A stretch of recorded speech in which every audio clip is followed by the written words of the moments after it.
Pada suatu hari, seorang pemuda saleh bernama Sabit sedang berjalan di tepi sungai. Perutnya begitu lapar, dan ia tidak punya bekal apapun. Saat sedang berwudu, matanya tertuju pada sebuah apel segar yang hanyut terbawa aliran sungai. Tanpa pikir panjang, ia pun mengambil apel itu dan memakannya untuk mengganjal perut. Namun, baru separuh apel itu ia makan.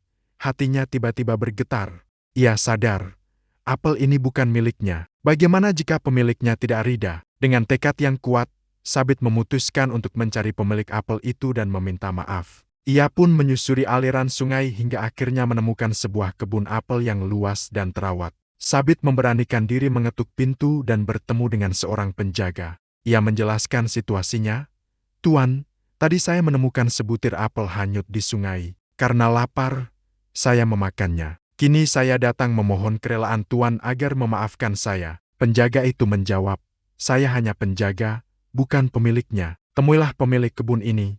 Rumahnya cukup jauh dari sini." Tanpa ragu, Sabit segera berangkat menuju rumah pemilik kebun tersebut.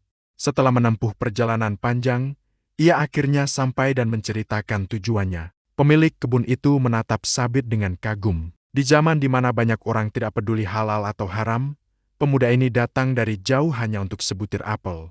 Ingin menguji kesalehan Sabit, pemilik kebun itu berkata, "Aku tidak akan menghalalkan apel itu, kecuali dengan satu syarat.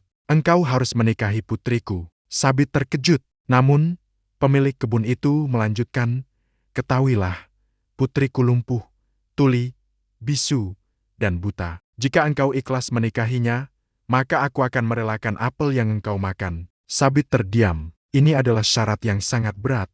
Tapi di sisi lain, ia sangat takut jika makanan yang masuk ke tubuhnya menjadi haram dan menghilangkan berkah hidupnya. Setelah merenung, dengan penuh kepasrahan, ia berkata, "Jika itu syaratnya, insya Allah saya terima." Singkat cerita, hari pernikahan pun tiba. Dengan hati berdebar, Sabit masuk ke kamar pengantin untuk melihat istrinya. Betapa terkejutnya ia, perempuan di hadapannya bukanlah seperti yang dibayangkan. Ia adalah seorang gadis yang sangat cantik, tidak lumpuh, tidak bisu, tidak tuli, ataupun buta. Dengan heran, Sabit bertanya mengapa ayahnya berkata demikian. Istrinya tersenyum dan menjawab, "Ayahku tidak berbohong. Aku disebut lumpuh karena kakiku tak pernah melangkah ke tempat maksiat.